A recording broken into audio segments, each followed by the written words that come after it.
Merci beaucoup, monsieur Martin. Est-ce que vous m'entendez bien, là? J'ai pas très envie de me... Et là, ça va encore? Ah, ça va. C'est encore pire. Et là? Je vais me mettre vraiment comme ça, là. Voilà, on va finir par y arriver. Je suis désolé pour le cadrage. Bonjour. Merci, monsieur Martin, de cette introduction. Et merci à vous tous et toutes d'être ici, de m'avoir donné l'occasion de visiter cette ville que je n'avais jamais vue. Toulon. Ouais. Pas tous, voilà, faire le tour du monde. Et malgré le fait que je suis là depuis quelques heures et j'ai passé beaucoup plus de temps dans un train que dans la ville parce que, évidemment, il y a eu des problèmes sur la ligne. Mais ça, ce sont les aléas de chaque voyage en France et ça fait partie du charme des choses. On m'a demandé de venir faire une conférence ici. Je ne savais pas du tout ce que c'était que le Centre méditerranéen de liberté. J'ai été assez séduit par ça et on m'a demandé de faire une conférence sur le nazisme. C'est effectivement ma spécialité, la spécialité sur laquelle je suis désormais identifié. Et on a mis au point un intitulé qui va peut-être vous paraître un tout petit peu bizarre. L'intitulé, c'est « Nazisme, aux sources du consentement à la violence ». Alors, c'est nazisme, ça va, on voit tous à peu près ce que c'est, même si on va quand même en parler un petit peu pendant la prochaine heure. C'est-à-dire, il faut que je regarde tout de suite, il faut que je mette quand même tout de suite quelque chose pour ne pas parler trop longtemps. Là où on peut avoir un peu plus on peut avoir un peu plus de problèmes, c'est d'avoir mis dans ce titre, d'avoir posé dans ce titre, consentement à la violence. Alors ça peut être un problème parce qu'on a tous une vision du national-socialisme comme une espèce de diamant noir, de domination, de violence, totalitarisme face auquel les individus atomisés auraient été incapables de résister à des organes de répression du Troisième Reich qui auraient été omniscients et omnipotents. C'est l'image qu'on a à peu près tous de ça quand on n'y passe pas 70 ans comme un historien. Mais tout de suite, on va avoir un petit problème et je vais vous le résumer en une question. Est-ce que vous savez combien il y a d'agents de la Gestapo, donc vous voyez cet organe omniscient, omnipotent, etc., pour une ville millionnaire comme Francfort? Francfort am Main, vous savez, la grande ville financière. Hein? Donc Francfort am Main, c'est à peu près 1 million de personnes. Vous savez combien ils sont? Ils sont 120. Comment est-ce qu'un régime pourrait être cette espèce de Dark Vador, etc. La chose ne fonctionne pas comme ça. Et c'est ce simple constat qui, dans les années 70, a commencé à insuffler une vague de recherche qui a pris la suite de cette première vague de recherche qui était celle d'Hannah Arendt et d'un certain nombre de gens qui avaient émis cette première image du nazisme comme une domination totalitaire et absolue sur des populations qui étaient en pleine déréliction. Et donc, à partir des années 70, on a commencé à comprendre qu'il y avait quelque chose qui se jouait entre l'État, le parti nazi, l'État et les populations, qui était quelque chose de beaucoup plus complexe qu'une simple question de domination, y compris une domination charismatique, y compris une domination totalitaire. Et donc, c'est à partir de ce moment-là, si vous voulez, que se sont mises en place un certain nombre d'études menées par des historiens du social, des gens qui avaient été formés dans les universités allemandes après la réforme pédagogique des années 60 et qui donc avaient fait à la fois de l'histoire, mais aussi de la sociologie, un peu d'anthropologie, etc., etc. Et donc qui étaient frottés à l'idée que pour étudier le nazisme, il fallait à la fois étudier évidemment ce qu'on pouvait étudier de l'État et des instances militantes, mais en même temps essayer de s'occuper des populations. Et c'est ici, si vous voulez, qu'il y a deux opérations qui se sont mises en place. Une première opération qui a consisté à essayer de sortir le nazisme et ses corollaires, hein, et notamment le génocide des Juifs, de cette espèce de gang, non pas d'exceptionnalité, mais d'effroi, qui l'entouraient. Hein. Il y avait dans les années 50, 60, 70 quelque chose qui était de l'ordre de la stupeur et du tremblement. Quand on se mettait à travailler là-dessus, on travaillait sur l'unicité de la Shoah et les historiens et les historiennes avaient du mal à normaliser le sujet, avec des gens qui théorisaient la question de ne pas le normaliser, d'en faire un sujet exceptionnel. Un très grand historien du nazisme appelé Saul Friedlander attirer l'attention sur le fait qu'il y avait un danger à banaliser ce qu'on n'appelait pas alors la Shoah, mais qu'on appelait alors l'Holocauste, hein, ou le judéocide, si on essayait d'en faire un sujet comme un autre. Il n'en reste pas moins, pourtant, qu'il a bien fallu multiplier les regards pour essayer de comprendre ce qui était en train de se passer et pour répondre à un certain nombre de questions, comme la première que je viens de vous poser, questions qui sont très simples, mais qui, quand on essaie de les prendre au sérieux, demandent des enquêtes. J'en donne une autre question. Le 22 juin 1944, au moment où va commencer cette grande offensive soviétique qui signe la fin du Troisième Reich et qui voit l'effondrement du groupe d'armées centre qui occupe la Biélorussie et une partie de la Russie centrale, 50% des soldats qui doivent mourir sur le front de l'Est sont encore en vie. Ça veut dire quoi? Ça veut dire que dans cette dernière année, alors que tout est perdu, qu'il est impossible, même pas que l'Allemagne nazie puisse négocier quoi que ce soit, et que la défaite elle se profile, elle est inéluctable, et elle va être totale et absolue, eh bien, il y a encore 2 600 000 personnes, 2 600 000 soldats, mettons un soldat, parce qu'il y a beaucoup d'adolescents, il y a beaucoup de vieillards, etc. C'est une armée du désespoir avec le Volkssturm, mais il y a quand même encore 2 600 000 soldats qui vont mourir dans cette année terrible, qui est l'année qui se joue entre juin 1944 et mai 1945. Qu'est-ce qui peut bien expliquer que ces personnes meurent? Elles meurent en combattant. Elles meurent en combattant, et elles meurent tellement en combattant que les pertes soviétiques ne baissent pratiquement pas. On n'est pas dans une configuration où on a une bataille, et où le moment où la bataille tourne, et où l'une des armées est battue, la plupart du temps elle prend la fuite, et c'est là que commence le massacre, parce qu'on tue les gens dans le dos. Ici, ce n'est pas le cas. Ici, on a une armée soviétique qui a un rapport de 1 à 7 par rapport à la Wehrmacht, et qui écrase petit à petit, consciemment, des contingents allemands qui ne reculent pas, qui se laissent mourir sur place. Alors, qu'est-ce qui se passe? Est-ce que c'est ces tribunaux volants, ces grappes de pendus que l'on nous dépeint et qui auraient forcé tous ces 2 600 000 personnes à tenir le combat coûte que coûte? Non, ça ne fonctionne pas non plus comme ça. Une armée qui s'effondre, c'est une armée qui s'effondre, et vous ne pouvez pas faire combattre des gens qui ne veulent vraiment pas le faire. À la fin de voilà, prenons un exemple, 1917, vous avez l'armée russe tsariste qui s'effondre, vous avez des bandes de déserteurs de 120 000 personnes, les gens tuent leurs officiers, et puis ils rentrent chez eux tout simplement. Donc, cette question, il va bien falloir qu'on y réponde. Qu'est-ce qui peut bien faire? Qu'est-ce qui peut faire que 2 600 000 personnes meurent comme ça pendant cette année 1944-1945? Et on ne peut répondre à cette question que quand on met en place quelque chose qui essaye de trianguler, appelons ça comme ça, les instances militantes, le parti, la SS, la SA, toute cette nébuleuse militante, l'État d'un autre côté, et bien sûr, les populations. Ça, c'est une première chose. La deuxième chose, c'est qu'il faut essayer de travailler sur cette question, ce terme que nous avons posé dans le titre, et qui est la question du consentement.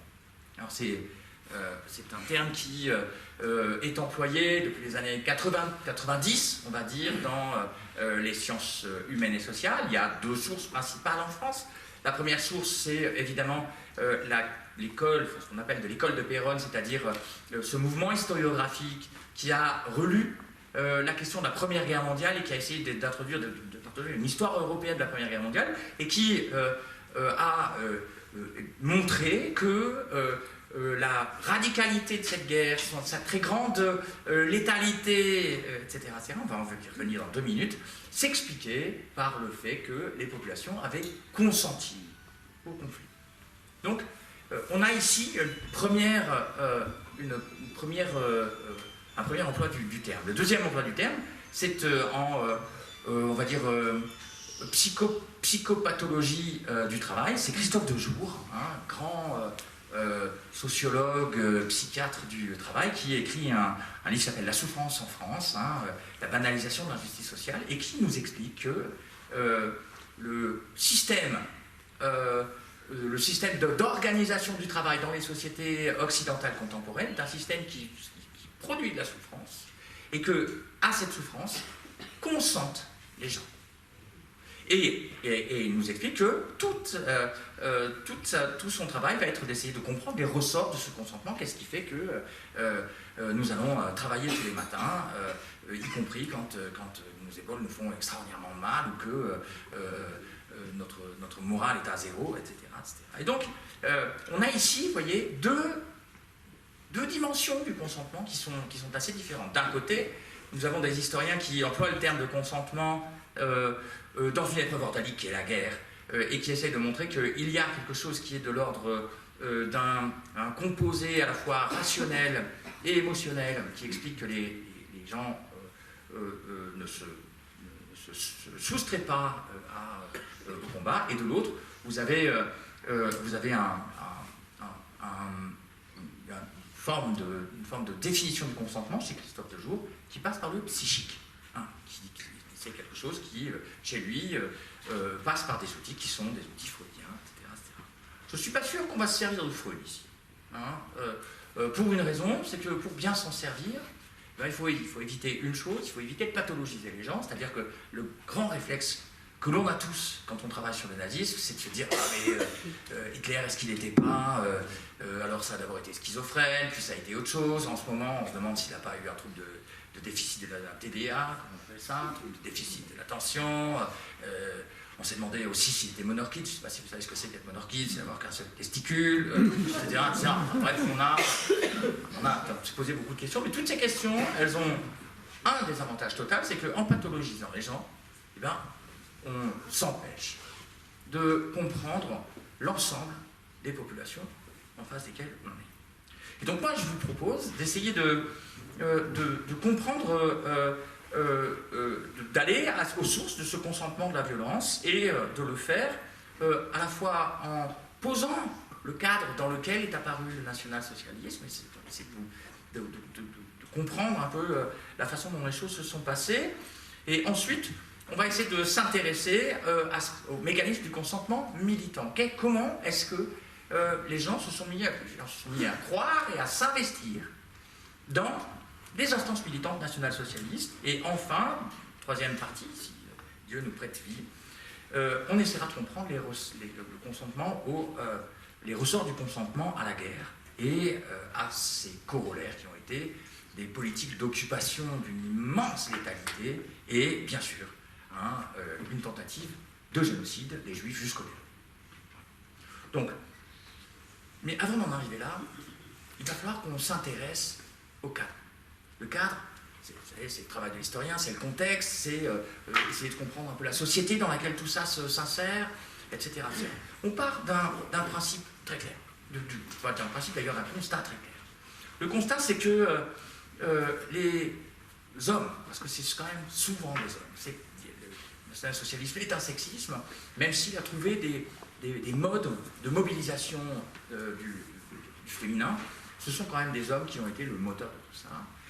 Donc les hommes qui se sont investis, mobilisés dans le national-socialisme et qui ont porté à la fois le système d'idées et les politiques jusqu'à ces politiques meurtrières dont je suis en train de vous parler, sont issus de deux générations. Ces deux générations, il y en a une qui commence vers, on va dire, 1885, qui va jusqu'à 1900, et une deuxième qui va de 1900 à peu près jusqu'à 1900, allez, on va dire 1912-1913. Pourquoi est-ce que j'ai choisi 1900 comme césure entre ces deux générations? Parce qu'une génération, ce qui la caractérise, c'est le vécu. C'est la communauté de vécu. C'est quelles choses ont en commun les personnes, hommes et femmes, qui ont vécu cette génération. Eh bien, ici, c'est 1900. Pourquoi? Tout simplement parce que les hommes qui sont nés avant 1900 ont une expérience de guerre. Alors que les hommes qui sont nés... Pardon, je viens de dire une bêtise. Les hommes qui sont nés avant 1900 n'ont pas une expérience de guerre, ils ont une expérience combattante. Les autres, ceux qui sont nés après 1900, ont une expérience de guerre, mais c'est une expérience d'enfants et d'adolescents. Et donc, il va falloir que nous repartions de la Première Guerre mondiale pour essayer de comprendre dans quelle atmosphère tous ces gens se sont socialisés. Alors, la Première Guerre mondiale, c'est un événement monstre. En allemand, on appelle ça la catastrophe originelle du XXe siècle. Cette catastrophe, eh bien, il faut essayer de la décrire, et ça commence tout simplement par le fait que la Première Guerre mondiale est une guerre spécifique parce qu'elle atteint des sociétés qui viennent de connaître une révolution démographique, une révolution industrielle et une révolution technique. Sir John Keegan disait que la guerre est un acte culturel et que dans la guerre, les sociétés investissent tout leur être. Et ici, la révolution démographique fait que ce sont des fourmilières humaines, littérales, qui sont en train qui pour la première fois s'affrontent. Qu'en second lieu, avec la révolution industrielle, eh bien, ces fourmilières humaines de l'armée sont accompagnées par des fourmilières humaines de la production qui vont fournir d'immenses efforts de production d'armement qui permettent de soutenir un effort et qui font de cette guerre quelque chose d'absolument inouï, tout simplement parce que une guerre d'habitude, c'est des batailles, c'est une bataille, des manœuvres, une bataille, des manœuvres, etc. Mais vous avez le temps de la bataille, c'est de quelques heures à 1 ou 2 jours. Ici, nous avons une bataille qui va durer 4 années. Donc c'est cela, entre autres, cette immense durée, le fait que les gens ont échangé ont échangé de l'armement, comme on dit maintenant dans la française, pendant 4 années, qui explique les choses. Mais cet armement, par ailleurs, a connu une révolution technique. Cette révolution technique, elle tient à 2 choses. La première, c'est une mutation chimique. On est passé de la poudre noire à des poudres blanches et à des explosifs d'une énergie cinétique extraordinairement importante. Et en second lieu, c'est le projectile conique et l'automatisation de la répétition. Ça veut dire quoi? Ça veut dire que désormais, sur le champ de bataille, il y a une reine, c'est la mitrailleuse. Une mitrailleuse Maxim, c'est 900 coups par minute. Et c'est une artillerie dont les effets sont extrêmement importants. Jusqu'ici, une balle était sphérique, elle était subsonique, et elle faisait évidemment des dégâts quand elle entrait dans le corps. Il n'est pas nié qu'il y a eu des milliers de morts à la bataille d'Eylau. Il n'en reste pas moins qu'une balle conique qui traverse un corps, dilacère des organes, éclate les os, emporte un membre, etc. etc. Et donc la médecine qui avait connu cette révolution pastorienne dans les dernières années du XIXe siècle connaît ici un immense effondrement initial et des pertes qui sont absolument catastrophiques. La Première Guerre mondiale, pour la société allemande, c'est 1200 morts par jour. Ces 1200 morts par jour, vous imaginez autour, il y a tous les jours 5000 personnes dont la vie est saccagée, qui ne s'en remettront jamais, qui perdent qui, son frère, qui sont... Je n'essaye pas de faire pleurer dans le chemin, il faut bien que vous compreniez ça, tout ça, on est dans l'analytique ici. Il n'en reste pas moins, donc, je disais, c'est les vagues, l'onde de choc du deuil touche à peu près 5000 personnes par jour. Et il faut se rendre compte, en second lieu, que la mort, cette mort de masse que connaît la société allemande, qu'elle n'avait pas connue depuis le XVIIe siècle, depuis la guerre de 30 ans et les épisodes pesteux de cette époque-là. Donc cette mort de masse n'a pas la même nature que d'abord les épisodes précédents de mort de masse, donc celui de la guerre de 30 ans, et surtout cette mort que les sociétés humaines, depuis le Moustérien, ont appris à essayer d'apprivoiser de tous leurs rites religieux. Nous naissons, nous sommes adolescents, nous tombons amoureux, nous nous marions, nous avons des enfants, vient la maturité, et puis là c'est naissance, et puis un jour il nous faut quitter ce monde. Et les sociétés humaines font feu de tout bois pour que d'un côté, nous nous y habituions et que nous finissions par accepter ce sort-là, ou en tous les cas, par die trying, hein, où on meurt en essayant d'accepter, etc., etc. Mais il y a ce déroulé des travaux et des jours qui fait que il y a un cours ordinaire de la mort. La mort en guerre, ça n'est pas ça. Et surtout pas celle en 1914-1918, qui est une mort qui est très limitée au monde combattant, même s'il y a aussi énormément de... Voilà, je vais y revenir dans 2 minutes. Il y a aussi des morts civiles, mais la mort en guerre, c'est la mort des jeunes garçons. Et quand les jeunes garçons meurent, c'est un bout de l'avenir. Il y a quelque chose qui est de ce que l'on appelle, qui est de l'ordre d'une atteinte narcissique. Ce qui meurt, c'est la perspective du futur. Et pour accepter cette réalité extraordinairement subversive, l'ensemble des sociétés, et là je ne parle pas de l'Allemagne, je parle de l'ensemble des sociétés, je dirais même belligérantes, pas seulement européennes, ont mis en place des systèmes interprétatifs, des systèmes culturels qui essayent d'expliquer la guerre et de lui donner un sens, pour qu'au moins les gens qui y meurent soient morts pour quelque chose. Ce sens, il a partout la même structure, en Allemagne, comme en France, comme en Angleterre, comme en Serbie, comme en Italie, etc. etc. Et ce système culturel, on appelle ça une culture, enfin depuis les années 90, on appelle ça une culture de guerre, et cette culture de guerre, elle nous dit que dans tous les pays, la guerre a été appréhendée comme un épisode atroce, extraordinairement éprouvant et douloureux, mais un épisode nécessaire parce que cette guerre était partout conçue comme une guerre défensive. Y compris pour les Allemands qui sont en train de se battre à l'équivalent de l'aéroport Roissy-Charles de Gaulle. Pour eux, cette guerre était une guerre défensive, une guerre qui était en train de se mener très profondément dans le territoire français pour pouvoir protéger leur propre territoire des destructions qu'ils étaient en train de voir. Cette guerre, c'était en plus une guerre qui était menée contre l'Allemagne et les puissances centrales par un monde d'ennemis, une Welt von Feinden. Et ce monde d'ennemis, il était composé bien sûr de l'ennemi héréditaire français, mais aussi de cet ennemi plus malin, plus roué, plus puissant qui était l'Angleterre, et bien sûr le rouleau compresseur russe. Hein, et donc il y avait ce que l'on pourrait appeler une sorte de mentalité de citadelle assiégée, de mentalité occidionale, qui caractérisait cette culture des guerres, et ce d'autant que les alliés, notamment occidentaux, avaient mis en place un blocus qui a fini par coûter la vie à 800 000 civils. Et donc, quand les Allemands disent « la guerre que vous êtes en train de nous mener est une guerre totale », eh bien, il y a on ne devrait pas appeler un noyau rationnel, mais qui fait que, eh bien, en effet, la guerre a eu des répercussions sur les femmes et les enfants, et de nombreux enfants qui faisaient une rubéole ou une rougeole, ou etc., et qui, avant la guerre, les parents transpiraient, mais à la fin, au bout de 4-5 jours de peur terrible, les enfants finissaient par se remettre. Et bien ici, avec les vivres qui manquent, c'est 30% de production agricole en moins, avec la malnutrition, etc., les petits meurent.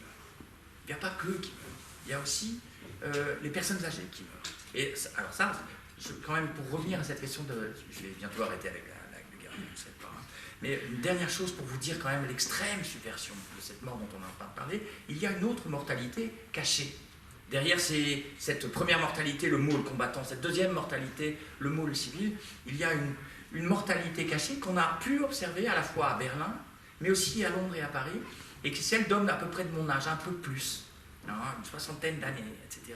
Et on n'arrivait pas à comprendre pourquoi, parce que c'était des gens plutôt, assez souvent de classe moyenne ou de classe bourgeoise, donc pas de problème de santé, pas de problème d'approvisionnement, etc. Et pourtant ça mourait. Et les historiens du social qui se sont occupés de ça ont été obligés de constater que ces hommes mouraient tout simplement de chagrin d'avoir envoyé leur fils mourir. Vous connaissez tous Durkheim. C'est de ça qu'il est mort. Ce que j'essaie de vous expliquer ici, c'est que pour supporter cette épreuve-là, eh bien, dans tous les pays, on a mis en place une culture de guerre dans laquelle on expliquait que voilà, c'était une guerre défensive, c'est une guerre, elle est atroce, mais elle est nécessaire. Dans cette guerre est en train de se jouer la vie et la survie de la nation. En cas de victoire, tout le monde le sait. Hein. C'est la der, c'est ce texte, ce très beau texte d'un prof de lycée allemand que j'aime beaucoup citer, qui dit que autour de lui, il est au front, autour de lui, les oiseaux chantent et le printemps rit, il écrit en novembre. Hein. Et donc il est en train de nous dire, les oiseaux chantent et le peuple rit, il est en train d'écrire à sa maman pour lui expliquer que son frère est mort. Et il lui dit, la fin de la lettre, c'est combien sera plus beau et plus grand le grand printemps d'après la grande guerre. Et ce qu'on retrouve ici, c'est aussi les mots du millénarisme chrétien, vous voyez, de cette attente du millénium qui a été longtemps celle de l'Église. Alors, jusqu'ici, tout le monde est... Le micro. Pardon, excusez-moi. Donc, jusqu'ici, je m'agite, hein, je suis désolé. Je vais essayer de tenir un temps. Donc jusqu'ici on a parlé de l'ensemble de l'Europe, c'est tout le monde qui souffre comme ça, c'est Jean Rouault, le chant d'honneur, c'est Vera Brittain aux États-Unis, c'est Cuore en Italie, etc. Il y a quelque chose qui a été un destin commun européen qui s'est évidemment dessiné ici. Hein. Mais en Allemagne, la sortie de guerre ne s'est pas passée de la même façon. Alors, quand on essaye de travailler sur ces questions-là, il faut bien s'apercevoir que vainqueur-vaincu, ça ne marche pas très très bien. Par contre, ce qu'on peut regarder, c'est comment les choses se sont passées. En France, la sortie de guerre, le 11 novembre 1918, vous avez un coup de clairon à 11h, et à partir de ce moment-là, se met en place un processus de démobilisation qui est lent, qui est frustrant, mais qui fait que la grande armée victorieuse va passer par les casernes, va poser le fusil au râtelier, retrouver les vieux vêtements râpés d'août 1914 qui vont plus très bien, parce que souvent les gens ont quand même perdu quelques kilos, etc. Et puis les gens rentrent chez eux. Et pendant 4 ans, ils avaient entendu dire que, quelle victoire, vous alliez voir ce que vous alliez voir, hein, c'est la der des der, tout va bien se passer, on va fonder une nouvelle société, ça va être extraordinaire. Puis ils rentrent à la maison et les agriculteurs s'aperçoivent que le propriétaire foncier a augmenté le bail parce qu'il y a eu de l'inflation et que lui ne veut pas perdre son pouvoir d'achat, que le contremaître à l'usine, il n'est pas devenu plus sympa depuis 1918, il nous emmerde sur les cadences et sur la qualité des pièces, et puis les deux, quand le samedi soir ils rentrent bourrés à la maison, ils se font gueuler par l'un ou par la femme. Ça non plus, ça n'a pas changé. Il y a donc, dans un certain nombre de sociétés, et notamment les sociétés victorieuses, mais pas seulement elles, quelque chose qui est de l'ordre de la démobilisation culturelle et qui fait que, au fond, ce discours qui a été celui de la guerre et qui disait que la guerre allait être gagnée et que si on la gagnait, ça serait super, etc., mais que si on allait la perdre, ça serait l'enfer, eh bien ce discours-là, dans les années 20, à la fin des années 20 au début des années 30, il se dissout, il s'oublie, et il est remplacé par quelque chose qui dit mais en fait, ce qu'on nous a raconté pendant la guerre, c'était un mensonge. Ça ne s'est pas passé comme ça. Cette guerre n'a pas apporté ce qu'elle nous promettait, etc. Et c'est comme ça que naît le pacifisme des années 30, ce pacifisme dont nous avons eu tant de mal à nous débarrasser à partir de 1935, 36, 37. En Allemagne, les choses ne se passent pas comme ça. En Allemagne, le 11 novembre 1918, le clairon il sonne de l'autre côté mais il ne sonne pas là. On apprend aux soldats allemands que voilà, ils ont perdu la guerre, que l'armistice a été signé et rien n'est prévu pour les rapatrier. Donc les unités partent avec leur petit matériel, leur équipement corporel et rentrent sans ordre précis, régiment par régiment, compagnie par compagnie, etc., etc. Des deux côtés du front. Je vous rappelle que l'Allemagne se bat les puissances centrales se battent sur au moins 2 fronts. Et donc, les gens rentrent. Et les gens rentrent comment ? Eh ben, ils rentrent, comme je vous le disais, avec leur matériel. C'est-à-dire que, évidemment, ils ne vont pas ramener les canons de 120, hein, qui pèsent quelque chose comme 2 à 3 tonnes, etc., etc. Non, ils ne ramènent pas ça. Mais par contre, ce sont 5 millions d'armes individuelles qui ne repassent pas par les râteliers et qui vont envahir le corps social allemand. La défaite allemande, elle se solde, je vous le rappelle, par tout un tas de troubles. Vous avez une révolution spartakiste à Berlin, vous avez des rébellions des marins à Kiel, vous avez assez vite des soulèvements dans les provinces périphériques, un peu au Danemark, beaucoup en Pologne, beaucoup dans les États baltes. Vous avez en même temps des troubles indépendantistes rhénans qui se mettent en place. Et puis, bien sûr, hein, tout cela continue 1921, 1922, 1923, et 1923, c'est l'apogée de ces troubles avec la réoccupation de la Rhénanie et de la Ruhr par les Franco-Belges, hein, qui, cette fois-ci, envahissent le territoire allemand. Après avoir entendu pendant 4 années que dans cette guerre, allait se jouer le destin de la germanité, les Allemands se sont aperçus qu'effectivement, ce qui s'était joué là, c'était le destin de la germanité, et que la victoire n'était pas arrivée, et que effectivement la défaite avait apporté une époque de ténèbres dans laquelle le destin même de l'Allemagne, en tant qu'État, en tant que nation, voire en tant que peuple, était en jeu.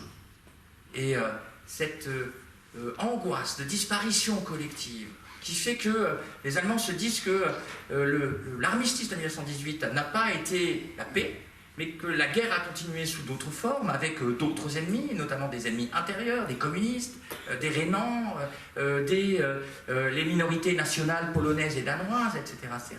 Les Allemands se sont dit, le monde d'ennemis n'a pas désarmé, et la guerre a continué par d'autres moyens.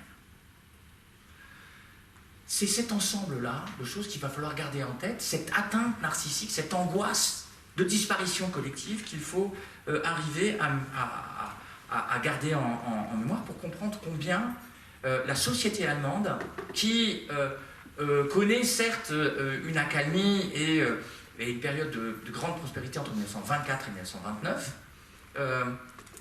va constituer une société sous pression. Pour nous, la guerre, elle commence le 1er août 1914 et s'arrête le 11 novembre 1918. Pour un Allemand, la guerre, pour Oskar Dirlewanger, quelqu'un sur lequel j'ai travaillé, en 1913, il devance l'appel, donc il entre dans les drapeaux, sur le flux de drapeaux en 1913, et sa guerre, elle va durer jusqu'en 1924. C'est 11 années. 11 années pendant lesquelles il se bat. Alors à la fin, évidemment, à partir de 1918, it's a part-time war, c'est une guerre à temps partiel. Hein, c'est une guerre, il fait en même temps ses études, il fait un semestre, puis il va se battre dans un corps franc, puis il va prendre un train blindé, etc., etc. Mais vous voyez comment la guerre n'est pas la même. Donc ici, on a un fond, si vous voulez, d'angoisse collective qu'il va falloir garder en tête. À court terme, bien sûr, je vous rappelle qu'en 1928, le NSDAP, c'est 2,78% des voix aux législatives. En 1932, 4 ans après, on est à 37%. Multiplication par 19. Bim. Donc il s'est passé quelque chose entre les deux. Hein, et ce quelque chose, vous le connaissez par cœur, on le connaît tous par cœur, c'est la crise de 1929-1931. Alors on le dit tout de suite, c'est pas la crise de 1929-1931 qui explique que quelqu'un se tienne au bord d'une fosse en Biélorussie et assassine un bébé. Non. Par contre, sans la crise, non, on ne va pas faire de politique fiction. Mais cette crise constitue un accélérateur de la stratégie de conquête du pouvoir par les urnes qui est extrêmement important, avec des nazis qui, à ce moment-là, on y reviendra peut-être, jouent une partie à plusieurs niveaux. C'est-à-dire qu'il y a d'un côté une stratégie de recours à la violence pour essayer de conquérir l'espace public et de le conquérir sur les communistes. Et là, vous avez des émeutes partout, etc. etc. Donc, une impression de désordre et de méta-guerre civile qui se met en place. Une stratégie électorale dans laquelle les nazis disent « Nous, ce qu'on va faire, c'est on va donner du boulot aux gens, et du pain et du travail, c'est tout ce qui compte. » Il y a pas d'éclat antisémite massif dans la campagne, etc., etc. Juste du pain et du boulot. Et puis vous avez un troisième niveau d'intervention, qui est celui qui travaille mon ami Johann Chapoutot dans son dernier livre, là, Les Irresponsables, et qui est les nazis mettent en place une stratégie de séduction des élites. Voilà. Alors, maintenant, on a compris les deux types de pression, hein, qui sont celles que gère la société allemande, les êtres et les groupes en Allemagne entre 1914 et 1930. Hein, et il y a d'un côté cette angoisse dont je vous parlais tout à l'heure, cette angoisse collective de cette inquiétude du destin de la germanité, et puis de l'autre, la crise économique. Alors, vous me direz, mais Ouais, c'est bien gentil ce que vous êtes en train de faire, mais qu'est-ce que ça a à voir avec le nazisme? Eh bien, on va essayer de voir.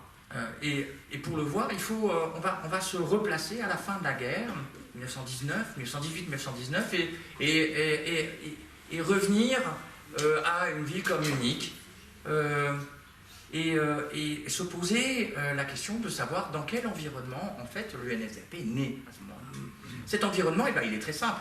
Vous l'avez compris, les villes sont devenues un... J'ai quand même regardé où est-ce que j'en suis là. Oh, ça va, ça va.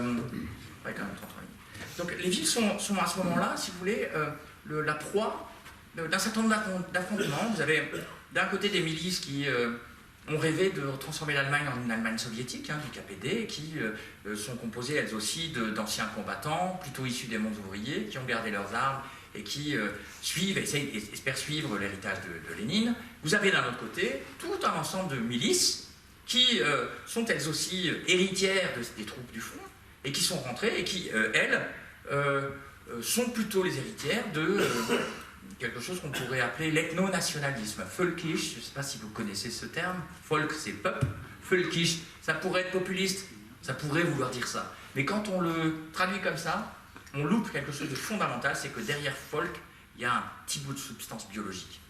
Donc, quand on dit populiste, vous voyez, on est plutôt dans le politique et c'est pas, ça rend pas bien les choses. Donc, soit avec mes trois compères là, soit on le traduit jamais, on dit völkisch, soit quand on le traduit par ethno-nationaliste. Et donc, cet ethno-nationalisme, il est la conséquence, si vous voulez, de la radicalisation apportée par la culture de guerre. Les gens, notamment la bourgeoisie, les jeunes élites de la bourgeoisie et de la petite bourgeoisie, basculent très rapidement dans ces nationalismes biologisés, et on le voit très bien dans les élections qui ont lieu dans les universités allemandes à ce moment-là, en 1919. Vous connaissez tous le Crous, ces œuvres universitaires, ça existe partout. Partout, c'est géré par des institutions qui sont paritaires, c'est-à-dire qu'il y a à la fois des administratifs de l'université, des représentants étudiants, des représentants des collèges électoraux et des collèges professoraux.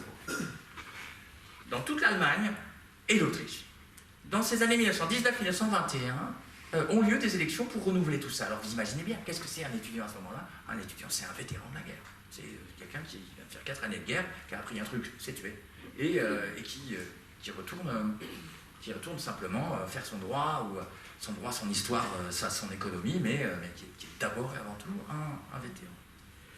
Et il y a un débat qui va s'imposer pendant toute cette campagne de 1919-1921. Et ce débat, c'est un débat sur les conditions d'admission des nouveaux adhérents aux associations étudiantes. Pourquoi? Tout simplement parce que les Völkisch ont décidé qu'ils allaient essayer d'imposer le fait que les nouveaux adhérents doivent fournir un arbre généalogique. Qu'est-ce que ça veut dire? Qu'est-ce qu'on cherche? Évidemment, c'est déjà dirigé contre les Juifs. Et donc, ici, à ce terme-là, on peut se poser déjà une question. Quel est l'avenir d'un système républicain dans lequel les élites, futures élites de gouvernement, adhèrent déjà à une idéologie qui est raciste, antisémite, irrédentiste, ultranationaliste, élitaire et antidémocratique? Voilà. Cette question-là, on peut se la poser. Je ne dis pas que tout était joué à ce moment-là, mais il y a quand même quelque chose, il y a eu un basculement qui intervient dans ces années 1919-1921 qui est très important, parce que vous pourriez me dire, ouais, mais ça va, vous êtes en train de nous dorer la pilule avec 2-3 excités qui étaient des associations nationalistes. Ouais, mais regardons les scrutins. Regardons les scrutins, et les scrutins, c'est quoi? C'est dans toutes les universités, 80% de participation, 80% de participation. Et les Völkisch qui gagnent à plus des 2 tiers des voix. Ça veut dire quoi? Ça veut dire que la majorité silencieuse, elle est très claire et très nette. Elle vote pour ce nationalisme irrédentiste et biologisé. Au milieu de tout ça, le national-socialisme n'a pas très bonne réputation. Pourquoi? Parce que je viens de vous parler de jeunes gens à jolie cravate, belle coupe de cheveux, chic, brillant, etc., etc. Et puis pour eux, les nazis, c'est l'espèce d'abrutis au crâne rasé avec des battes de baseball et des armes qui se battent dans les rues avec les communistes. non seulement donc c'est un mouvement qui est plébéien, ouvriériste, même si ce n'est pas des ouvriers, hein, c'est des employés plutôt, même si c'est des ruraux. Donc ils sont considérés comme plébéiens, donc ils crachent sur le tapis si vous préférez. Et dans le même temps, les nazis ont sciemment refusé d'envoyer des militants en Rhénanie au moment de l'invasion française. Donc c'est à la fois un parti de plébéiens et un parti de lâches. Donc si vous prenez Werner Best par exemple, futur numéro 2 de la Gestapo, héros de la Rhénanie, il s'est battu, il a fait de la résistance passive, il a été arrêté par les Français, c'est un des futurs acteurs de la radicalisation du mouvement étudiant. Si vous lui dites en 1925, vous lui dites, tu sais, dans 15 ans, 14 ans, tu seras le chef de la police politique d'un régime qui aurait été monté par les nazis, et tu travailleras, non seulement tu travailleras pour eux, mais tu dirigeras leur police. Le type vous dirait à ce moment-là, no way, absolument pas, je ne travaillerai jamais avec ces lâches. Et donc, il va falloir qu'on explique pourquoi, comment est-ce que le national-socialisme qui a si mauvaise presse et qui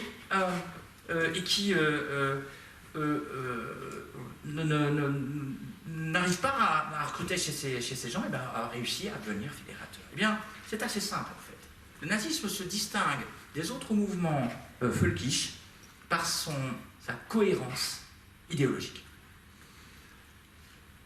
Le national-socialisme, c'est un déterminisme racial, c'est-à-dire que c'est une sorte de grille de lecture pour ceux qui l'intériorisent, pour les militants qui l'intériorisent. C'est une grille de lecture qui donne du sens à soi, au monde et à l'histoire.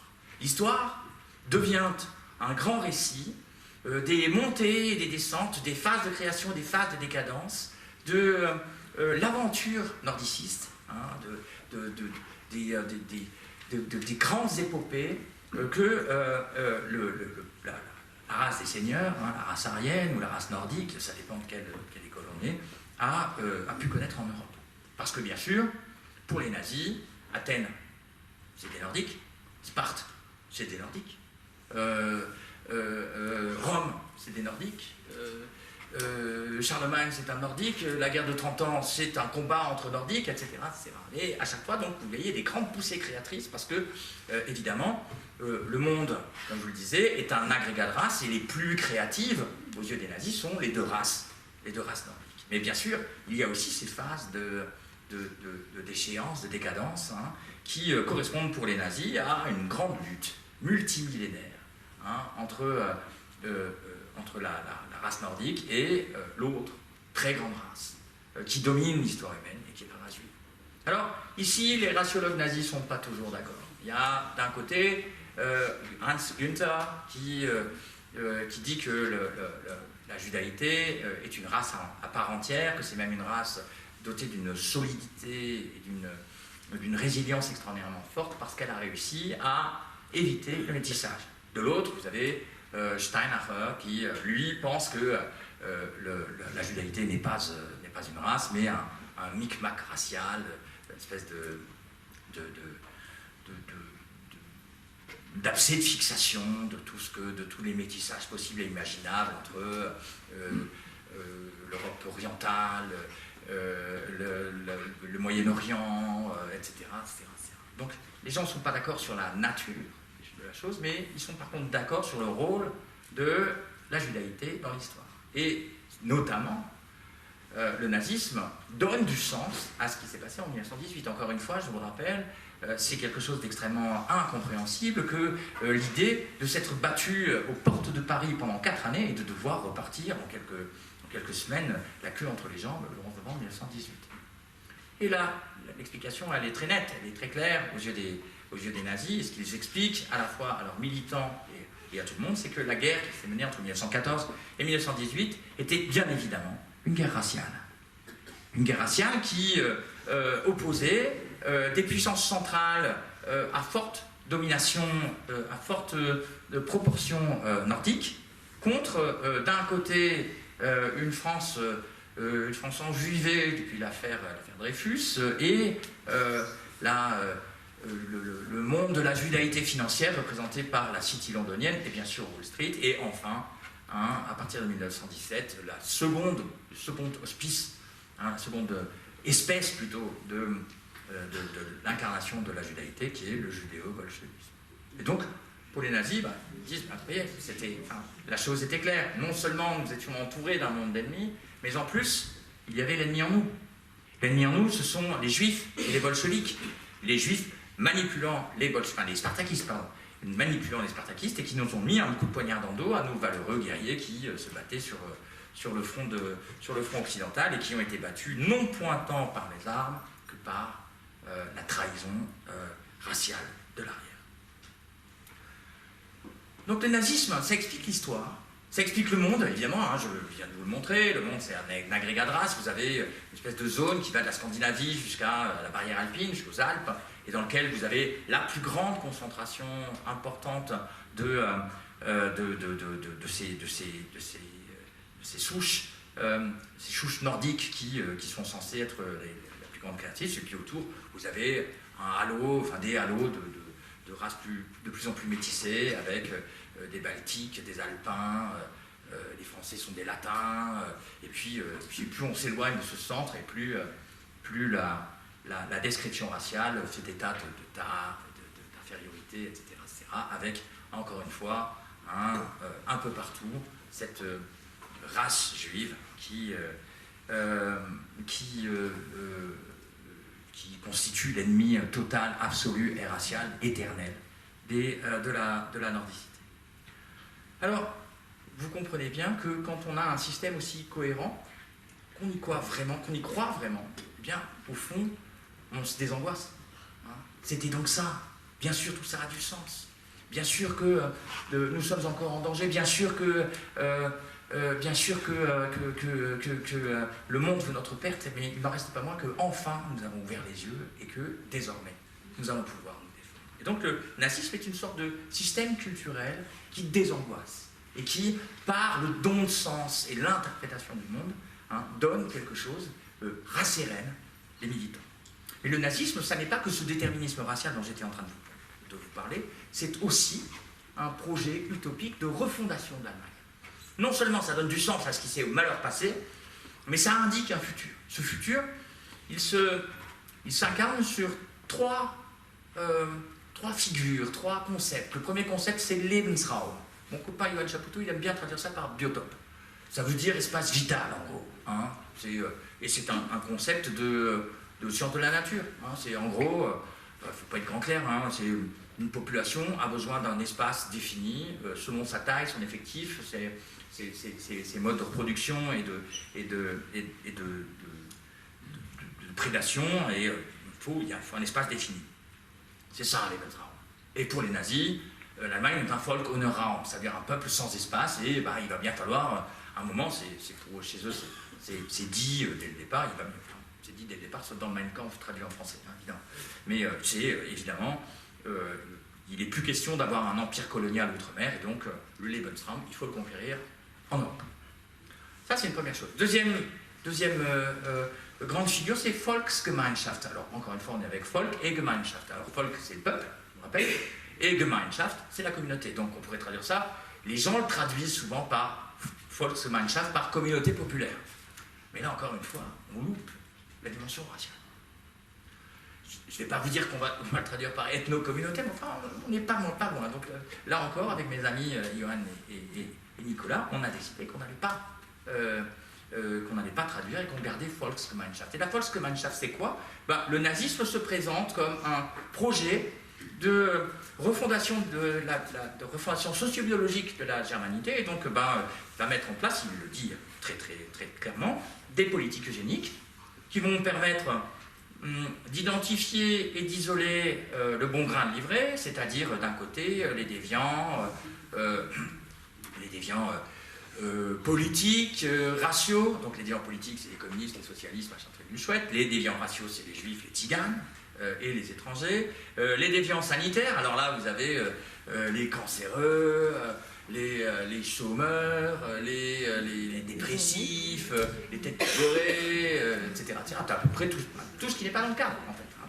Mais l'idée, c'est de dire, une fois qu'on aura bien dégagé derrière les oreilles, et qu'on sera tous ensemble et entre nous, eh bien, la Volksgemeinschaft mettra en place des politiques qui sont des politiques de la bienveillance et de la frugalité qui vont éliminer les ferments de dissension dans la communauté populaire et notamment éliminer la lutte des classes.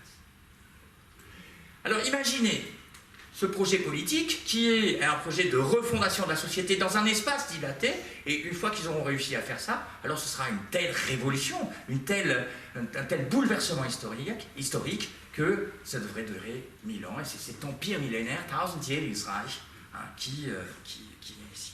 Alors ici, vous êtes en train de voir ce qui, à mon sens, fait le cœur du consentement militant à la violence. Le nazisme, c'est un peu comme la pierre philosophale de Nicolas Flamel. Ça prend le plomb de l'angoisse eschatologique et collective et ça le transforme en or de l'utopie. C'est ça. Pas mal ça. Parfait, c'est bon. Donc, comme je disais, ça transmute le plomb en or. Le plomb de l'angoisse eschatologique, l'angoisse de mort collective, en or de l'utopie et d'attente du futur. Ça, c'est la chose qui explique le mieux, me semble-t-il, qui rend compte le mieux des dynamiques de l'adhésion militante. Parce que c'est un mécanisme qui peut se faire sous des formes de formulation extrêmement variées. Il faut avoir des formulations extrêmement savantes avec des juristes, des biologistes, des médecins, etc., Et puis vous pouvez dire des choses de façon très simple. Et expliquer ça aux ouvriers ou aux employés ou aux paysans qui forment les cohortes de l'ASA et du parti. C'est un discours qui est très plastique, très ductile, mais qui a un cœur émotionnel et psychique qui est d'une puissance extrêmement importante. De facto, les nazis arrivent au pouvoir dans une conjonction entre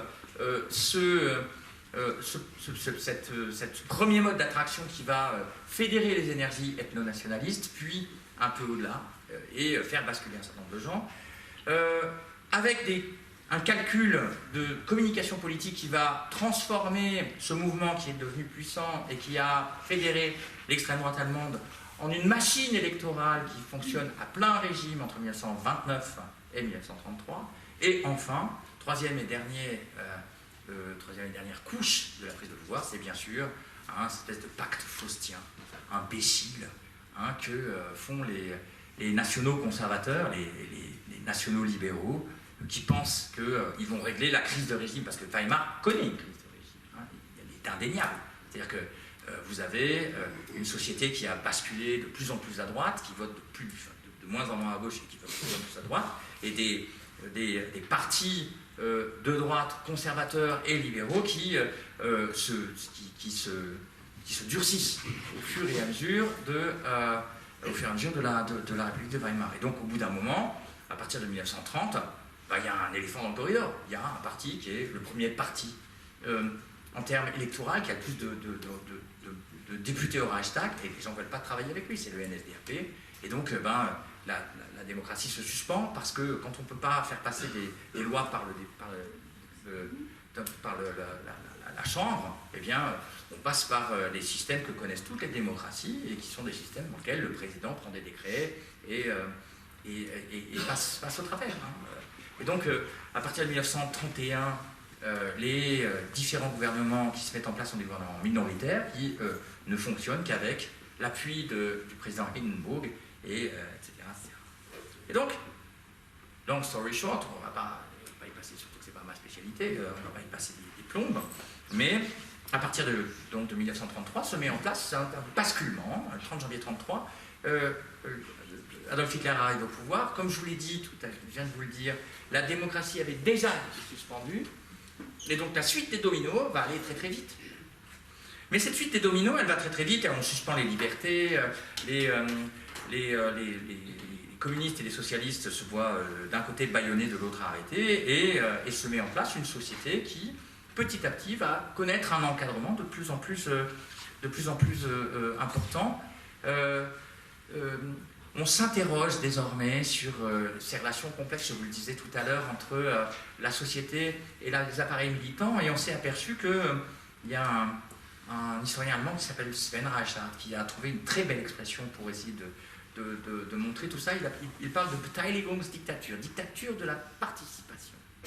Ça veut dire quoi? Ça veut dire que pour vous et moi, des nazis, c'est quoi? C'est des gens très méchants avec une casquette noire, avec une tête de mort, qui sont en train de fouetter des gens ou de les tuer, soit dans des camps de concentration et d'extermination, soit en face de fausses en Biélorussie. Pour la majeure partie des Allemands, entre 1933 et 1939, être nazi, c'est d'abord et avant tout adhérer à des organisations comme la Ligue nationale socialiste de la bienfaisance.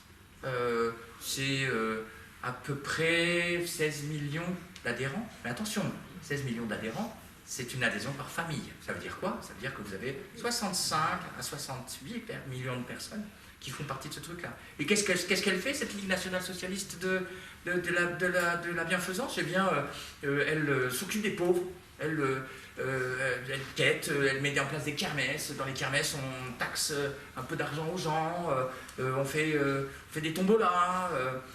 Avec le produit des tombolas, on achète des vêtements, etc. À côté de ça, vous avez le Winterhilfswerk, œuvre d'entraide hivernale. C'est en gros l'équivalent des Restos du Cœur nazis. Ça ouvre en octobre, au moment où il commence à faire froid, et c'est des soupes populaires.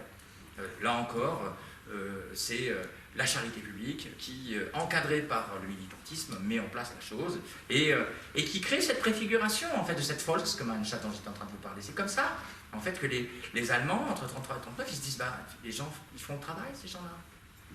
Ils sont en train de la créer cette nouvelle société. On est en train de s'occuper de nos propres pauvres, etc. Évidemment, hein, encore une fois, on se rappelle bien du contrat, c'est-à-dire qu'en même temps, vous avez des centaines de personnes qui sont en camp de concentration, sur lesquelles on tape comme des bœufs, et en même temps, mais c'est là que c'est rigolo, c'est intéressant, c'est qu'on les fait sortir, en leur disant, tu parles pas, hein, tu parles jamais de ce que tu as vu. Et évidemment, qu'est-ce qu'ils font? Mais ils parlent. Et donc, la terreur, elle se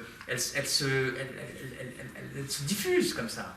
Et c'est comme ça qu'on a une image, si vous voulez, de l'enracinement social, national-socialiste dans la société qui se met en place comme ça, parce qu'il y a un continuum entre, d'un côté, la bienveillance, la frugalité, etc., et la terreur. Je vous fais le truc une seconde. Hein, vous êtes un militant social-démocrate. Hein, vous avez perdu en 1933. Vous avez des convictions, et donc ça vous casse les pieds, hein, tout ça. Et donc, en 1935, au moment de l'anniversaire d'Adolf Hitler, vous avez votre porte, ça cogne à votre porte. Et là, vous avez en face de vous deux bonnes mères patronesses nazies avec une petite swastika ici qui vous disent « Ah, bonjour, monsieur machin, on voudrait, s'il vous plaît, savoir si vous n'avez pas des couvertures ou du métal en fer blanc, etc. » Vous êtes énervé, c'est l'anniversaire de l'autre abruti. Pas envie de...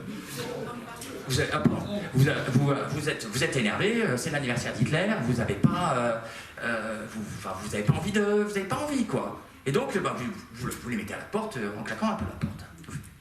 Deuxième année, on est en 1936, faites la même chose, parce que vous avez oublié qu'elles étaient venues, etc. La troisième année, en 1937, vous faites la même chose, seulement là, la porte ne se ferme pas. La dame patronesse, elle a mis un pied dans la porte, et elle vous dit, mais, vous savez, monsieur, c'est la troisième fois que vous refusez de donner, vous avez un problème avec l'anniversaire d'Hitler? Là, vous comprenez la connerie que vous avez faite. Et là, vous dites, ah mais non, attendez, je vais appeler ma femme, et voilà, vous donnez vos couvertures, vos machins, vos bidules. Mais c'est trop tard. C'est trop tard. À partir du lendemain, votre blocklighter, votre concierge, il vous dit plus bonjour. Et puis 15 jours plus tard, votre contremaître à l'usine, il est là, il vient dire, dis donc, je trouve que tu baisses en ce moment, etc., etc. Et puis vous commencez à avoir des chicanes, etc. Et puis en 41 ou en 42, au moment de la guerre totale, on vient vous voir et on vous dit, écoute, on pense que tu es quelqu'un de pas très fiable, on va t'envoyer en camp pour des questions de sécurité. Et voilà, c'est terminé. C'est terminé parce qu'en 1944, si vous avez déjà survécu jusqu'ici, prenez une balle dans la tête au moment où on évacue les camps. Vous voyez ?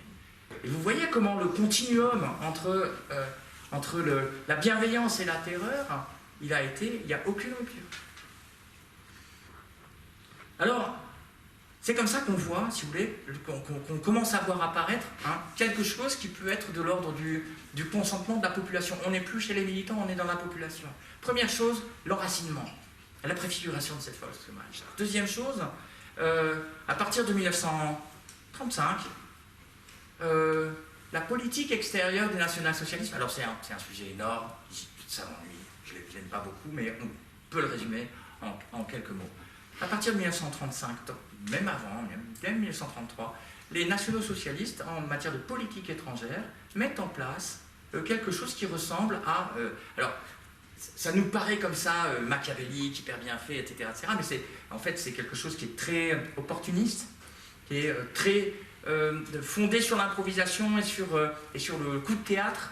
Mais, si on regarde un petit peu, c'est la sortie de la SDN, c'est le référendum pour la Sarre, c'est l'occupation de la Rhénanie, la remilitarisation de la Rhénanie, puis l'Anschluss, qui avait été interdit par les Alliés en 1918, puis les Sudètes, et vous avez un programme ici qui dit quoi?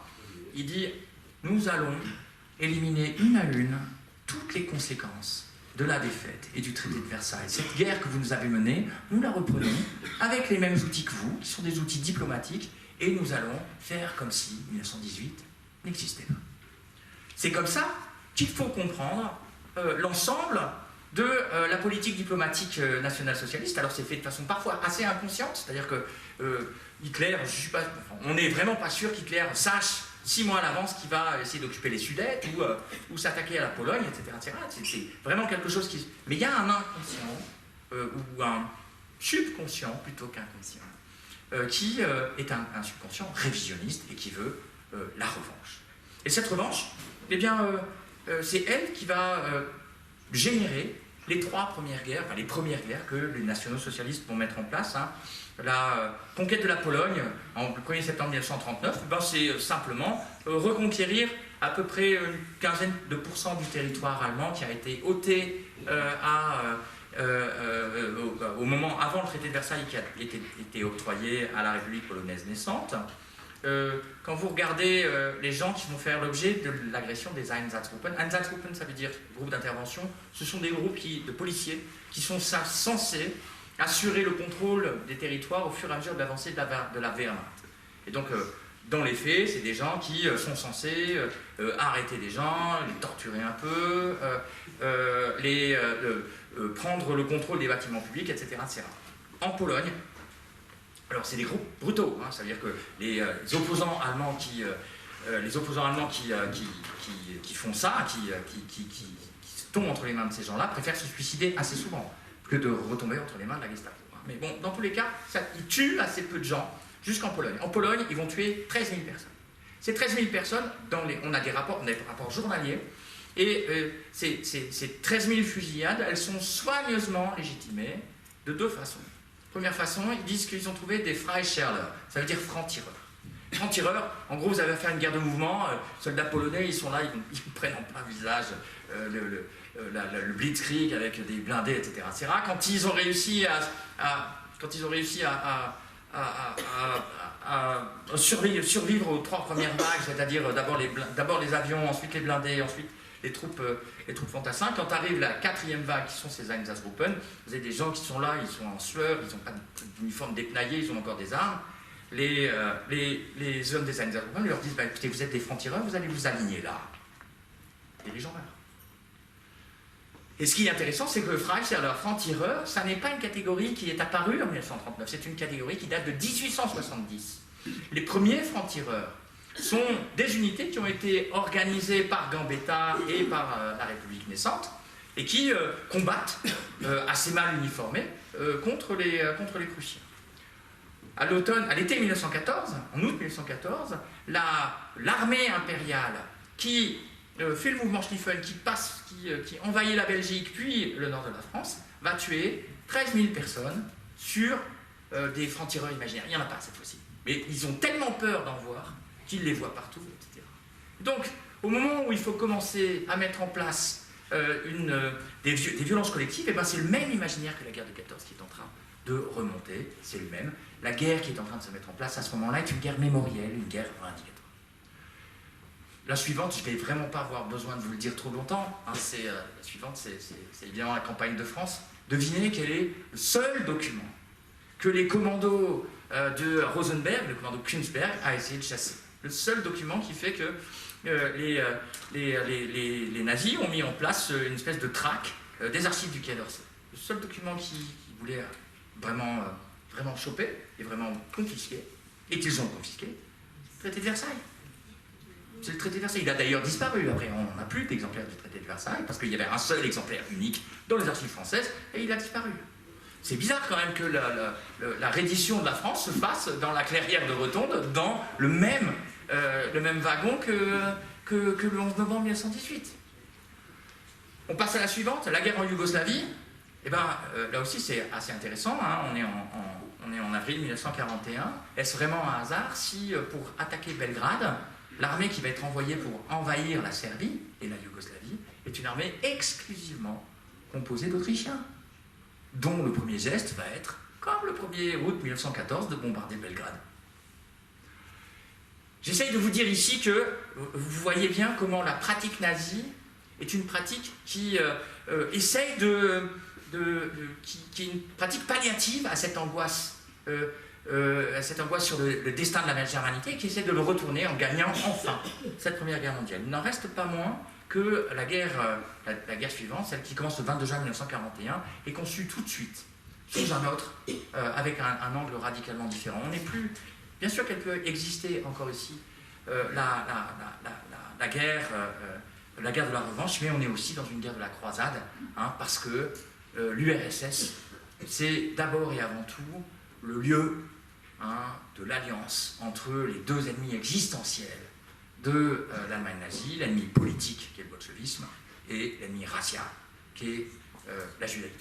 Et donc, attaquer l'URSS, c'est une ordalie, hein, dans laquelle se rejoue le destin de la germanité. Si on gagne, il gagne, disent-ils.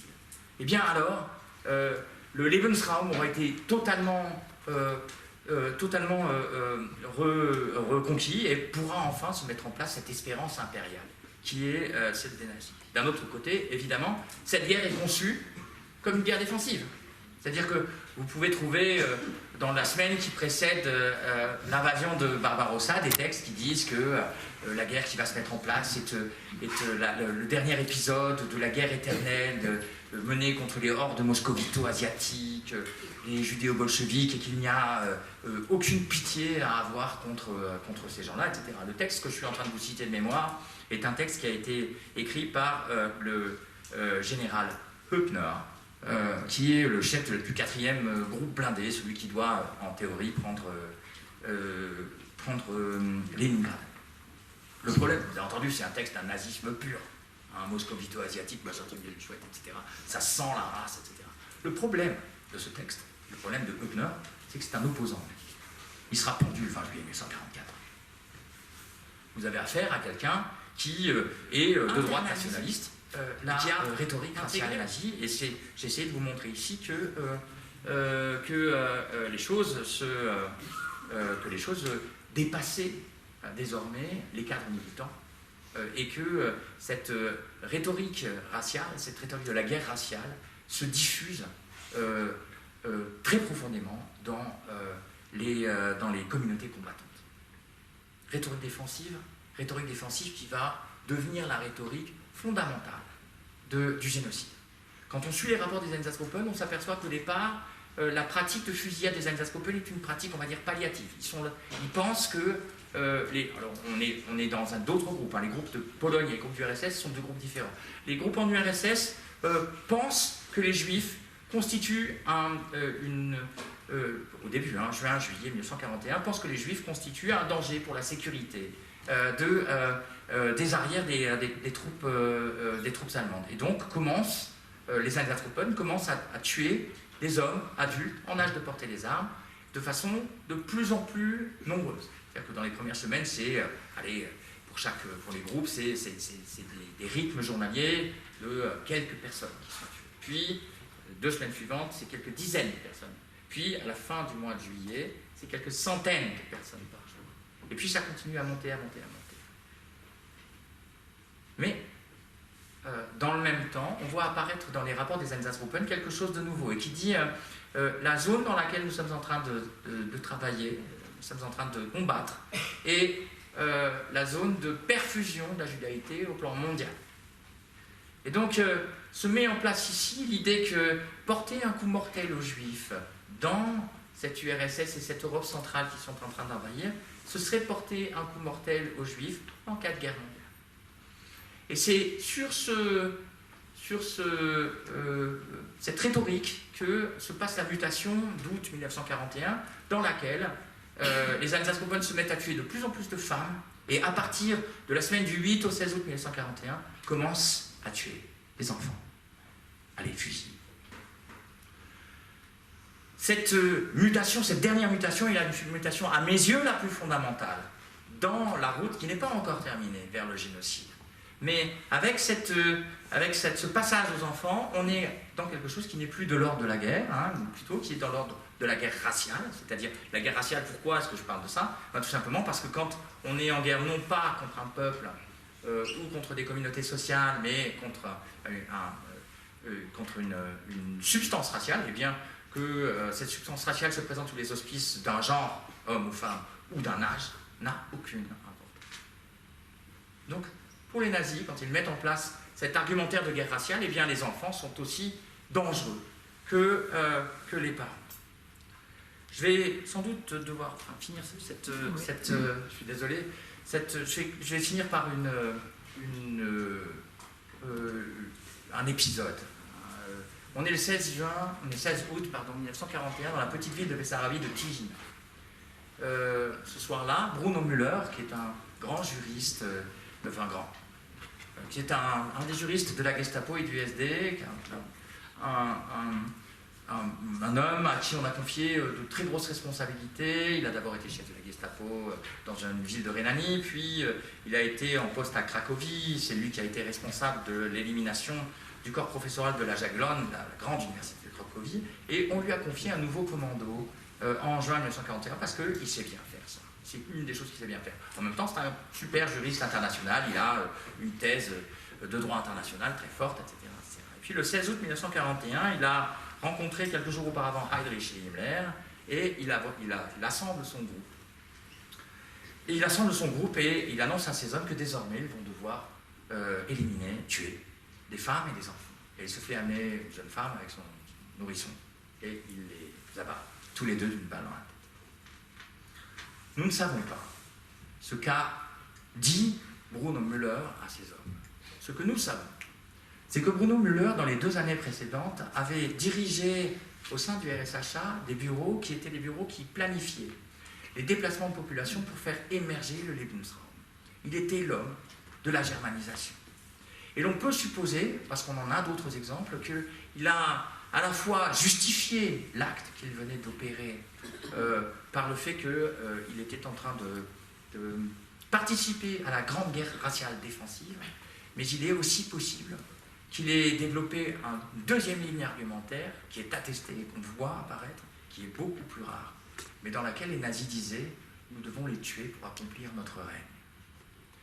C'est comme cela que se sont mis en place cet ensemble de massacres. Je n'ai plus le temps de vous raconter la suite et la mise en place de la Shoah comme une politique publique avec des déplacements de population, des centres de mise à mort, etc. etc. Mais j'espère vous avoir montré comment passer par les militants et leur parcours et la façon dont ils ont écrit nous permettait d'entrer plus avant dans le labyrinthe de la logique raciale et génocide. Je vous remercie.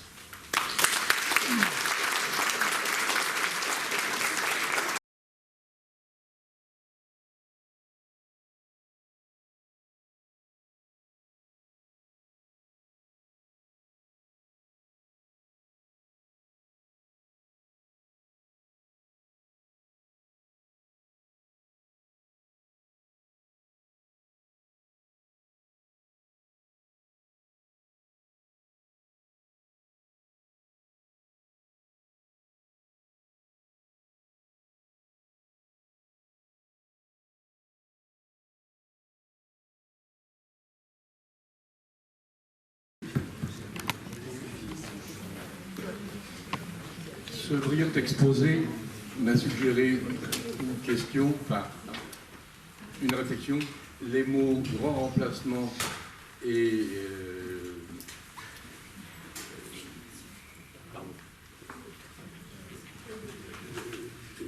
submersion sont-ils des symptômes de ce que vous venez de nous exposer? Je pense que la réponse est dans la question. Bien entendu, l'une des marques,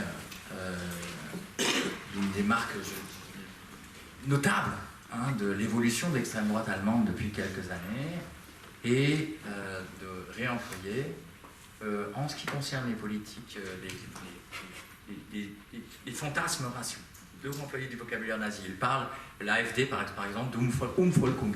Umvolkung, c'est difficile à traduire, on peut passer par le grec et appeler ça ethnomorphose, mais en fait, ça se traduit par grand remplacement, bien entendu. Et donc, oui, ces espèces d'angoisse et de fantasmes, de craintes, on va dire, d'imaginaire racial, elles sont bien entendues, elles sont au fondement du nazisme et elles sont évidemment pas du tout mortes en 1945. On n'a pas eu le temps de voir ce qui a tué le nazisme, mais dans tous les cas, voilà, ça c'est encore. Merci. C'est moi qui vous remercie de votre question, monsieur.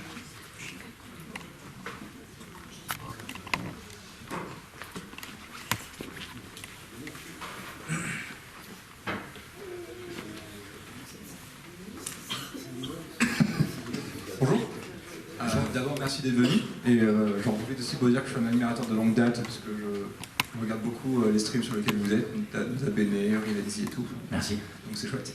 Moi, je me pose la question de savoir si dans vos recherches, alors à vous, Yoann Chapoutot, ou n'importe quel autre historien qui s'intéresse vraiment à ces questions, ont identifié des parcours, parce que vous parlez de juristes, et on est en fac de droit et je suis étudiant en droit, de juristes qui se seraient transformés, qui se seraient révélés, passés par exemple d'un idéal humaniste à l'idéal nazi, en fait. Parce que c'est des choses que l'on peut voir aussi, qu'on peut expérimenter aussi en faculté, même en 2025. Donc voilà, j'aurais aimé savoir si identifier, si au travers de ces parcours-là, en fait, on peut mieux comprendre ce que l'incipit, voire même le synopsis de cette conférence, à savoir le consentement à la violence. Alors que le droit, normalement, c'est quand même censé nous protéger de la violence. Alors, déjà, les nazis ont développent des conceptions de droit qui sont là pour protéger, comme vous le dites, mais pas protéger l'individu. Pour eux, il n'a aucune importance. Et donc, le droit nazi, c'est d'abord et avant tout un droit qui protège la substance raciale et la communauté. Il y a un juriste sur lequel a travaillé mon ami Yoann Chapoutot, moi aussi j'ai travaillé, Reinhard Kuhn, qui a écrit un livre qui s'appelle Communauté juridique et communauté nationale. Rechtsgemeinschaft und Volksgemeinschaft. Ça, c'est une première chose. Pour la question que vous avez posée sur des gens qui ont basculé de l'un à l'autre, moi j'ai travaillé sur un homme qui s'appelle Heinz Greffe,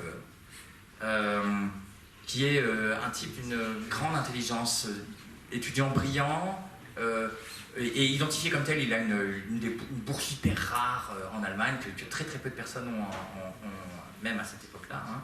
Et c'est quelqu'un qui, dans ses études à Leipzig, va se heurter aux nazis. C'est-à-dire qu'il n'aime pas les gens de la nationale-socialiste Studentenbund, la Ligue nationale socialiste des étudiants, et donc il leur dit que c'est des abrutis, qu'il ne veut pas travailler avec eux, etc., etc. Et il est plutôt identifié comme un démocrate à ce moment-là. Puis il finit par rentrer à la Gestapo, et toute sa carrière à la Gestapo, DOS, HA, il va avoir des sales rapports. Parce que les gens de Leipzig sont des gens qui sont devenus puissants au SD, et les gens disent, mais pourquoi est-ce qu'on a cet abruti, ce démocrate, pourquoi est-ce qu'il est chez nous, etc., etc. Et ses propres chefs sont là en train de dire ok, on sait, mais il essaye de s'y mettre, il essaye de comprendre, etc. Et cet homme fait une remarquable carrière. Hein. Il devient l'un des chefs d'une des opérations les plus obscures, qui s'appelle l'opération Zeppelin, qui consiste à former des commandos des minorités nationales soviétiques retournées pour les envoyer faire du sabotage derrière les lignes. Vous voyez, donc il devient une espèce de James Bond nazi. Après avoir été un démocrate. Il meurt avant la fin de la guerre dans un accident de voiture, mais voilà. Et là, on voit effectivement quelqu'un qui met longtemps, mais les derniers papiers que j'ai pu lire de lui, on voit qu'il a internalisé la la logique raciale, il parle comme un nazi, mais il n'a pas commencé comme ça.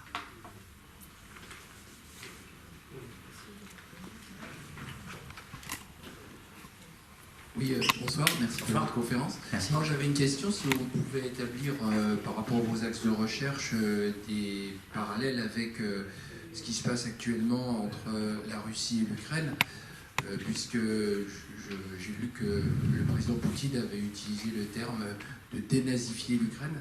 Donc on est quand même sur des concordances.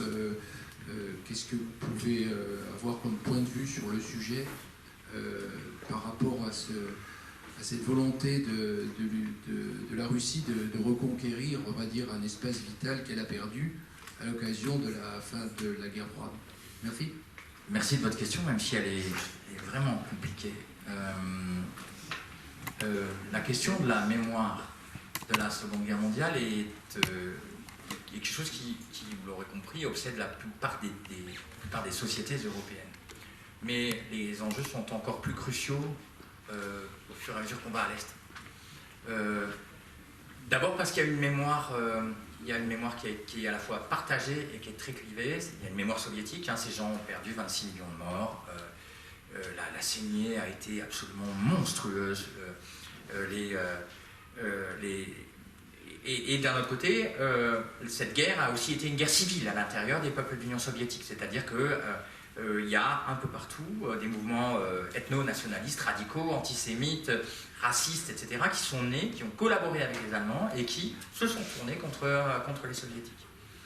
Ces mouvements, Vladimir Poutine ne les voit qu'en Ukraine. Alors que, bien évidemment, l'armée Vlasov, c'est 100 000 hommes. Et 100 000 hommes qui collaborent avec les nazis. Donc, les tueurs de femmes et d'enfants dans les États baltes, c'est pratiquement exclusivement des milices d'extrême droite, lettonnes, estoniennes et lituaniennes. Donc, le poids de cette mémoire de la violence, il est extrêmement important partout. Vladimir Poutine en fait un usage qui est un usage, je crois, rhétorique, essentiellement. Mais évidemment, il est toujours possible pour l'un ou l'autre des acteurs de s'appuyer sur la chose. Enfin, Zelensky peut très bien répondre à tout ça en disant écoutez, nous, on a quand même perdu 4 millions de personnes, de combattants. Je ne parle même pas des civils, on a perdu 4 millions de combattants pendant cette guerre. Et rappeler que l'ensemble de la partie centre-sud du front est composé exclusivement d'Ukrainiens. Donc, vous voyez, le passé est ici un réservoir dont les gens peuvent se servir. Il y a plein de façons de s'en servir. J'observe que depuis 1990, la plus grande partie des rhétoriques qui mobilisent la mémoire de la guerre à l'Est sont des rhétoriques qui sont ethno-nationalistes, fascisantes et qui célèbrent l'épuration ethnique. Parce que vous reprenez la guerre en Yougoslavie de 1991 à 1995 et c'est exactement ça. C'est-à-dire que les Serbes ont dit qu'ils étaient des antifascistes et qu'ils voulaient simplement se débarrasser des révisionnistes et des anciens collaborateurs oustachis et bosniaques. Et en faisant ça, ils ont employé exactement les mêmes armes qui ont été employées par les nazis et les mouvements nationalistes est-européens. Bonsoir. Bonsoir. Alors du coup, j'ai beaucoup aimé votre intervention ce soir, merci beaucoup. J'avais une question. Si le Covid avait été un parti politique, est-ce que vous pouvez considérer avoir décrit le cheminement de la source du consentement à la violence? Je ne comprends pas votre question. Si le parti politique, en fait je fais référence à votre conférence de ce soir, la description que vous avez faite du montée du nazisme par les différents cheminements qui ont été accomplis. Le Covid, ça a été d'une certaine façon une prise dictatoriale. Le Covid est un virus. Vous voulez dire les politiques publiques qui ont été développées à partir du Covid, c'est ça que voilà, vous voulez dire. Du Covid en fait. Parce que ce que vous avez écrit, pour moi, ça représente exactement la même chose que le Covid, la même violence. Si vous voyez ce que je veux dire. Alors, je vois ce que vous voulez dire, je suis en désaccord avec vous sur la question de la violence. C'est-à-dire que ce que vous êtes en train d'observer quelque chose, alors vous le faites avec un objectif qui focalise sur quelque chose. Vous pourriez avoir le même raisonnement qui serait sans doute au moins aussi intéressant et sans doute plus aigu si vous élargissiez votre focal et que vous repartiez de 2015. Et que vous analysiez dans le même type de termes et sans passer par le nazisme, hein, parce que ça, ces arbitraires-là, on les observe pendant la Première Guerre mondiale, la Seconde Guerre mondiale, etc., en Algérie, etc. Mais l'apparition de politiques publiques arbitraires fondées sur le passage sous le droit par l'administratif et l'état d'exception qui se met en place après Charlie. Effectivement, il y a quelque chose qui est attentatoire aux libertés dans la limitation des libertés de mouvement, mais encore une fois, tout ceci, si vous voulez, est quelque chose qui caractérise l'ensemble des démocraties, et pas seulement pour le Covid. Encore une fois, les premiers arrêtés limitant la mobilité des tziganes datent de 1914-1918, et c'est le même genre de choses. Et la représentation nationale n'est jamais consultée sur ces trucs-là, parce que c'est du décret, ou c'est de la réglementation, ou c'est de l'administratif, et c'est les préfets qui font la chose. Donc voilà, moi je le verrais plutôt comme ça. Mais là où je ne suis pas d'accord avec vous, c'est sur la question de la violence. Ça n'a rien à voir. La violence de ceux qui ne s'étaient pas fait vacciner et qui finalement ont été mis de la société. Mais vous pouvez pas, vraiment, vous pouvez pas comparer ça. Non, vous pouvez pas comparer ça. Vous pouvez pas comparer ça à être envoyé à Dachau. Ça n'a rien à voir. Quand vous mettez en lumière la réalité entre guillemets du nazisme, finalement, c'est aussi la réalité ça. Parce qu'il n'y a pas eu le même nombre d'années entre la conception, mais il y a eu une telle propagande au travers des médias que vous ne pouvez pas dire que les gens n'ont pas été montés les uns contre les autres. Bon, allez. Non, j'adhère pas à votre logique.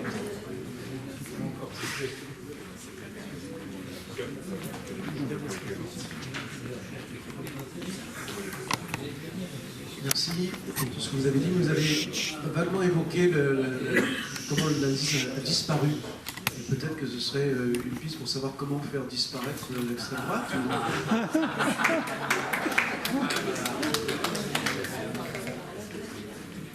Alors,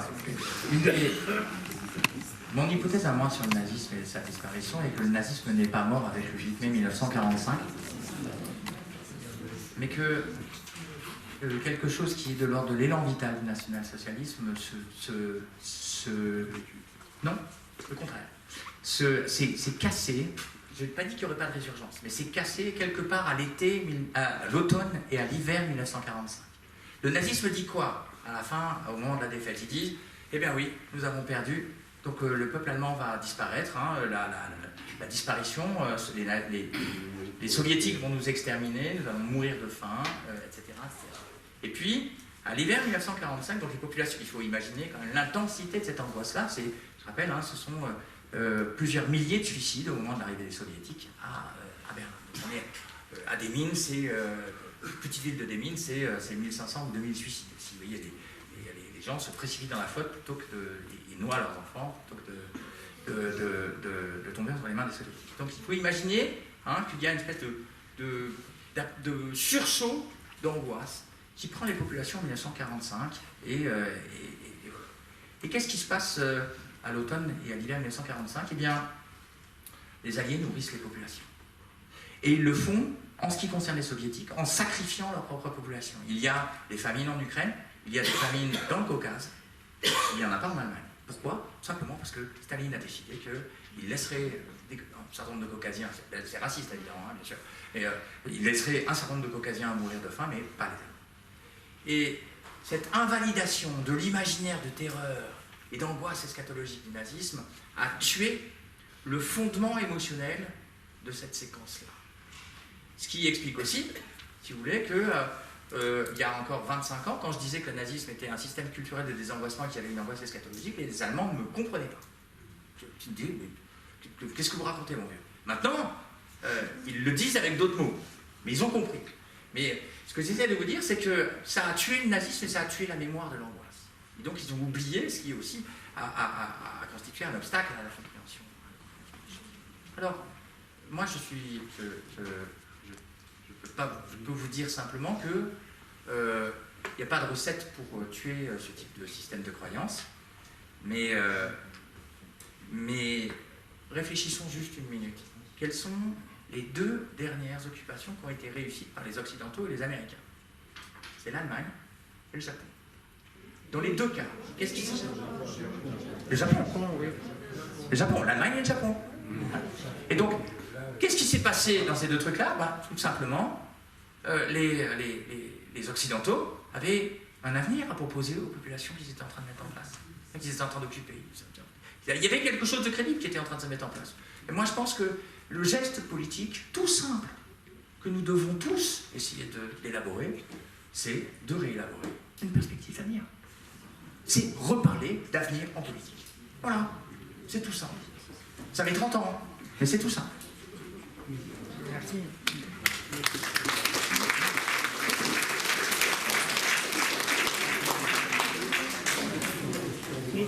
Bon, et ben après cette brillante conférence, je vous dis au revoir, à la prochaine, et soyez persévérants dans... Je te le donne le micro. Oui, je vais le rapporter. Merci. Merci. Merci.